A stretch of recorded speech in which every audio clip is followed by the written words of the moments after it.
Hello there friends, CSnews Live here. Sorry for being absent for the recent days because I caught a flu and it was really hard for me. As you can probably hear, my voice isn't still 100% ready, but nevertheless. In today's video, a star player will definitely leave G2 pretty soon, confirmed by their CEO. Another team of cheaters banned everywhere. Apex involved in two legendary moments twice. KRL is accused of lying. And as always, in the end, the recap of Blast World Finals. So without further ado, let's get straight to it. And I think, my friends, we shall start with some interesting but sad news. Better Collective, the owner of HLTV, Dust2.us and many other sports and esports websites, recently announced staff layoffs due to decreased annual profits. According to various sources, the company employed about 1,200 people by the end of the last year. Initially, this week saw the dismissal of 100 people from various departments, and just the other day it was revealed that all staff members of Dust2.us were let go. Additionally, it was recently disclosed that the Swedish division has been also closed. The future of the platform remains uncertain, and whether HLTV will be affected by these layoffs is still unknown. Now let's get back to the actual esports. We had the chance to witness battles between the best academy rosters in CS. Recently, Navi Junior and Team Spirit Academy faced off in another match. In this showdown, the Navi's Academy was on top, with Kyosuke unable to lead his team to victory. Over the past 2 months, these teams have met 5 times, with Navi winning 4 of these encounters and Spirit only 1. By the way, our Twitter followers were the first to see this information, so don't forget to follow us to stay updated on the most important CS news. The link is in the description. And since we're on the topic of Spirit, let's talk about their main roster. Yang believes that Spirit desperately needs to win the Blast World Finals. After a month-long break, such a result at a huge tournament could provide an incredible morale boost before the Armors, and obviously before the Major. So according to the analysts, no other team needs this as much as Spirit does, as it would boost their confidence and demonstrate that their break and bootcamp were productive. But we will talk about Spirit playing in the finals a bit later. Yank also shared his thoughts on the current Mouse roster. He noted that the players often say in interviews that they are like brothers and feel very comfortable playing with each other. However, he has a very good question. Are the players willing to sacrifice this atmosphere for the sake of victories and playing in different lineups? Yank is also unsure whether salaries or the presence of other renowned players in the lineup will influence the players' decisions. I mean, I get what he's trying to say. Many have heard that FaZe Clan is interested in Sui, and post-Major, Mouse could potentially become a main supplier of players for top teams, as has already happened before. But can they manage in the new rosters? That's the main question. Guys, what do you think? Are the players ready to part ways with each other for more successful and wealthier teams? Or should they stay together? Write your thoughts in the comments below. And since we're on topic of reshuffles, let's obviously talk about one of the most impactful, huge and important roster changes in the upcoming season. Yes, I'm obviously talking about NiKo going from G2 to Team Falcons. And it's a tricky situation because the players of Falcons are just denying any fact of NiKo joining their team or avoiding the questions in their interviews about the Bosnian player joining Falcons, while the top management of G2 just decided to do the other way. He just went out there and said that NiKo will definitely leave the roster next year. In his words, if G2 really wanted for NiKo to stay, they would have made him sign a strict contract. Moreover, the CEO of G2 said that when NiKo goes, all his positions on the map will be taken by Melbs, who were initially specifically signed to replace Kovac. The CEO of G2 also talked about Monis's potential roster move. He said that even though Ilya's contract is still pretty long-term, G2 are ready to talk about his potential move. He also said that now Monisi is the heart of the team and he's the best player in the world. And I honestly can't believe it, guys, because, you know, NiKo leaving G2, Monisi also potentially leaving G2, what will be left of this team? team. I mean, I understand Malps is a top-notch player, but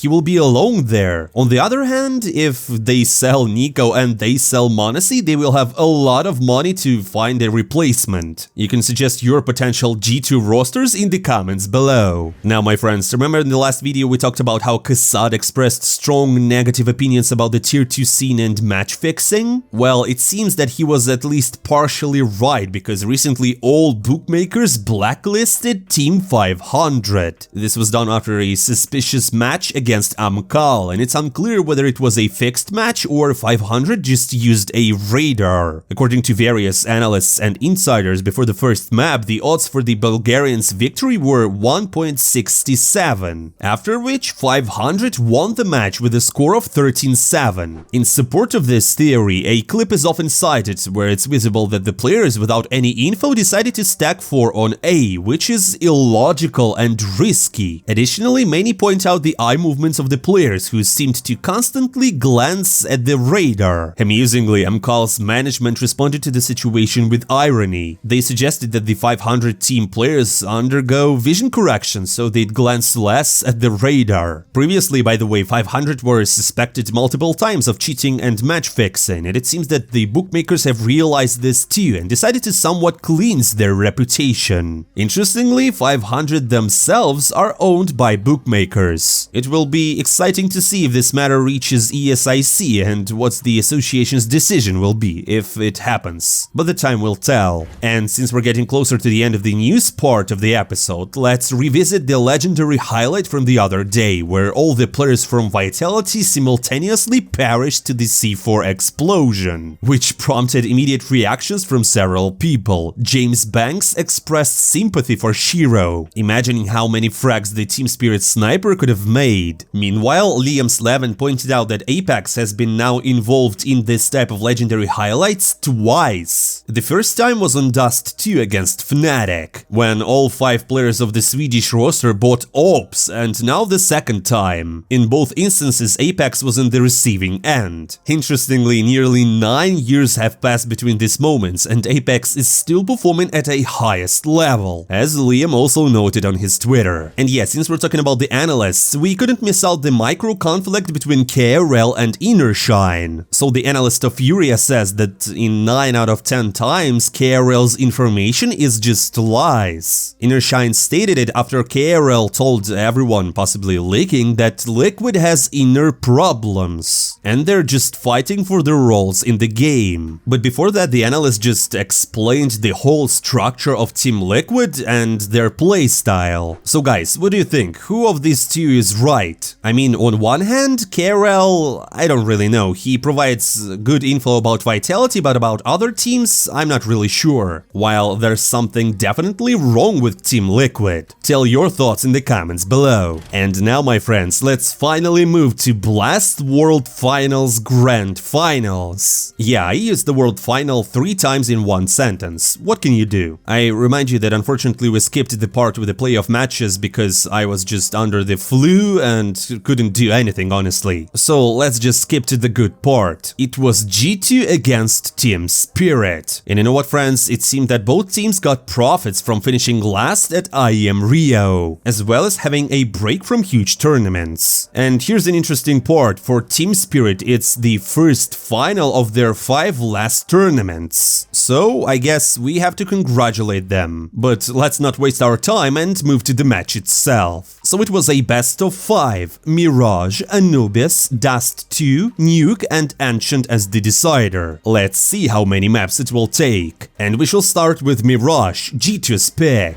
It all started with Team Spirit easily winning the pistol round and the force buy. But when G2 got the money, Spirit got problems. Spirit lost to G2's first full buy, and the problems continued on the second full buy, when Shiro narrowly missed the shot that could have turned the tides. And because of this, G2 got 4 rounds in a row. But honestly, I have to say that even with the bad economy, Spirit were trying their best. And in one moment, Don decided to win it solo. He had 4 frags from the Deagle. He just closed the Samurai. And it wasn't honestly all about this unreal highlight, it was all about Spirit winning 5 rounds after it. And honestly, they could have taken the last as well, but Zontex got a little unlucky. He couldn't manage the clutch and it was 7-5. And HLTV predicted that the Dragons will easily win the second half. But in reality, it all was decided in the pistol round. G2 managed an incredible retake. And then the Samurai were just winning round after round. At one moment, Shiro was trying to clutch 1v2. But, well, Monesi, he was just better. He took the round. Next time it was Magix who was trying to clutch. And again it was on the B side, and again it was against Monesi. But you just can't stop Ilya right now. He's the best player in the world, obviously. A fantastic headshot and the first map point of this grand final. And the last round was taken by G2 without any troubles, to be honest. As you can see, in the second half, Spirit couldn't manage to win a single round. Next was Anubis, Spirit's pick. Let's watch it. And Anubis started with Melbs totally destructing Spirit on the pistol round. It looked like the interview of the CEO of G2 boosted the Guatemalans' morale so much that he was just unstoppable. He decided to show right from the start that he can't be trusted to replace Kovac. Right after the pistol round, G2 also took the force buy round. But, well, right at the first full buy, the Samurai had some troubles. Spirit, well, with some hard times, but could retake A and won a round. It got even worse for G2 at 4-2. The Samurai were holding for too long, and in the end they had no time to place the C4. I mean, did Blade had something to do with it? Really seems like Na'Vi tactics. But, well, the problems didn't end there. At 6-3, the Samurai almost lost to 4 pistols and 1 M4. But fortunately, Melbs saved the day again. But I should be honest with you and say that the 2 last rounds of the first half were taken by Spirit, and they were feeling pretty comfortable with 5-7. Still having a chance to come back. But the Samurai had other plans. And you know what, guys? It happened again. G2 didn't lose a single round in the second half, and I can't explain why. I mean, yeah, obviously, G2 were playing too good and Spirit were playing bad, but honestly, not a single round? Wow. A total domination from G2 on their opponent's pick. Next was the third map, Dust 2, and it was G2's pick. And in the pistol round, we had a clutch from the Polish captain. I mean, I have to be honest here, guys. Snacks at Blast World Finals has shown that he has become a good aimer. But this specific clutch in the first round of the last,